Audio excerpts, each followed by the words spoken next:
What is going on, guys? My name is Pure Noble. Now I'm going to bring you another video. On my last video I talked about damage range drop off, right? I explained about how certain weapons, after reaching their max damage potential, any meters after outside of that, going from maximum to minimum, there's going to be an X amount of damage point drop off because you are shooting farther with the weapon. In my last video upload I gave an example of a comparison from the Kilo 141, which received that max damage range buff, compared to the Amos 85, and I compared basically the max damage range that the Amos has versus the Kilo, and why understanding these max damage output is beneficial in your gunfights, or whether that gun is actually going to be viable or not. In other words, does the Kilo 141, because of that additional damage range buff, does that now beat the Amos 85, even though they might be in the same time to kill range? Because both the Amos 85 and the Kilo 141, when you test them in the firing range shooting chest only at the first and second dummy, you are hitting at about 640 milliseconds on average. So what I like to do, as always, I like to take a snippet of my last upload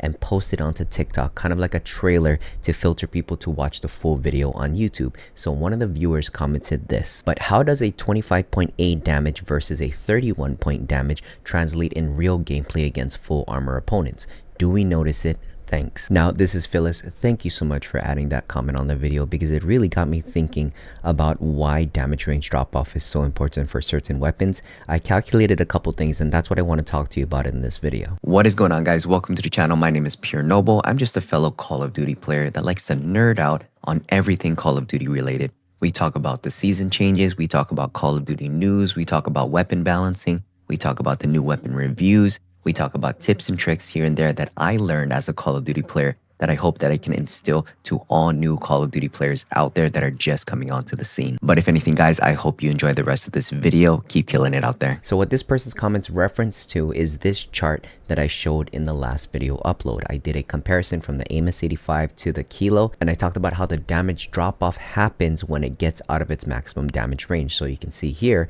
the Kilo stays at that 31 damage per shot only up until it passes the 65 meter mark, compared to the Amos 85, where it has a max damage at 34, which is higher than the Kilo, but it's at 51.2. Every meter out of that, that's where the damage starts to drop off. So the 25.8 damage that he mentioned in the comment was in reference to the Amos going at 63 meters. So if you shoot the Amos at a target that is 63 meters out, it is no longer doing 34 damage per shot. Because of that damage range drop off outside of its maximum range, it has dropped down to 25.8. So what the commenter is asking is, okay, well, if we're looking at killing an enemy player or shooting an enemy player at 63 meters with the Amos compared to the Kilo, how does that translate? What does that actually mean when you're using that damage points in game? Which is kind of obvious, right? Like, Noble, hello, if the Amos is hitting 25.8 per shot at 63 meters and the Kilo is hitting 31 per shot at 63 meters, of course the Kilo is going to kill faster. Alrighty, guys, I hope you have pen and paper down and you're getting ready to nerd out with me, because this is the part where it gets very technical. Now, let's put us into a scenario, right? You're both using the Amos and you're using the Kilo. You are shooting an enemy player that is 63 meters away. That 63 meters is going to equate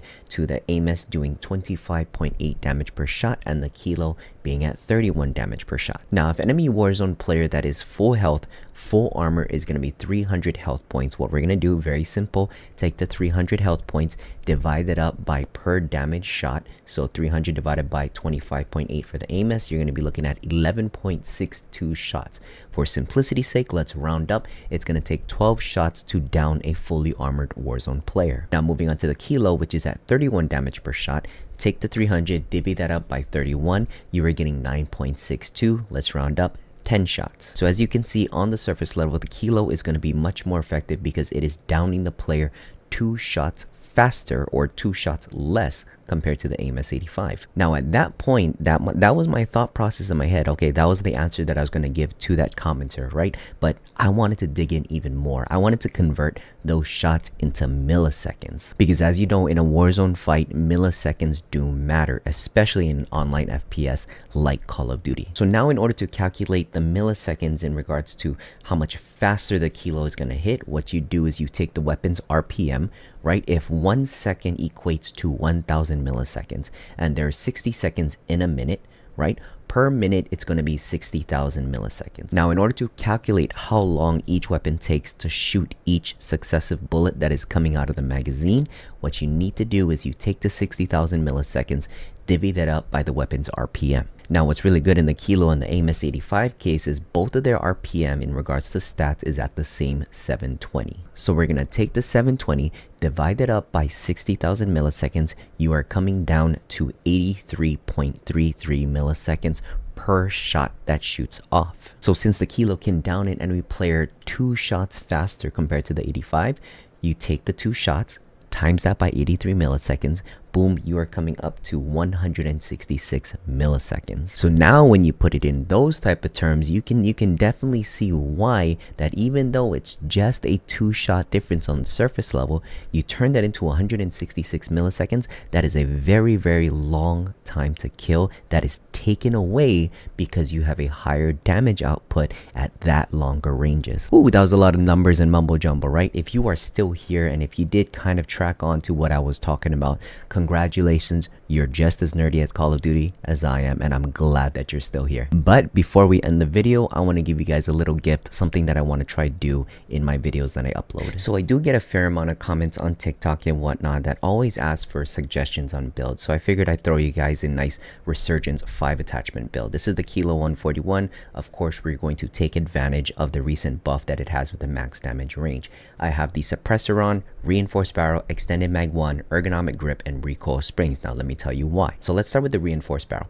When you add in the reinforced barrel, it is going to increase the velocity just enough to actually meet with the max damage range. So the max damage range for this one is going to be at 56 meters. Guess what? When you add the reinforced barrel, that actually brings the bullet velocity up to match exactly at 55 meter hit scan. So what I'm saying is use the reinforced barrel. That way you can get the same max damage output at the exact hit scan range for this weapon. I wanted to add the suppressor because I want to stay quiet on the map, but at the same time, I don't want to use the monolithic suppressor. Why? Because it slows down my ADS speed. I'm a very mobile player and I want to be fast. I already have my velocity with the reinforced barrel. There is no need for additional bullet velocity, but I still want to stay quiet and still have that speed. So there you go, I use the suppressor. Extended mag 1, now this is a preference, right? A lot of people like to use the extended mag 2 just because there's not enough bullets in the gun if you're playing in big BR or in Resurgence map where you're trying to take on full squads. But hey, I like the speed, I want to keep that movement and mobility. That's why I stick with the extended mag 1. Ergonomic grip, I prefer ergonomic grips to always use with the ARs compared to CQB. CQB is more so for SMGs because even SMGs, you are getting very up close and personal. You want to be able to get from shoulder to aim as fast as you can. With the ARs, as long as you hold position and you're much more tactical about your movement, I think having a faster ADS speed is more important in those situations. And of course, it doesn't hurt to add more additional recoil control. That's why I wanted to add the recoil springs. The suppressor is already taking away the visual flash that is happening from this gun. It kind of gives me like a gun kick control buff because it makes my visuals of looking at the iron sight much more clear. So here's me testing out the recoil.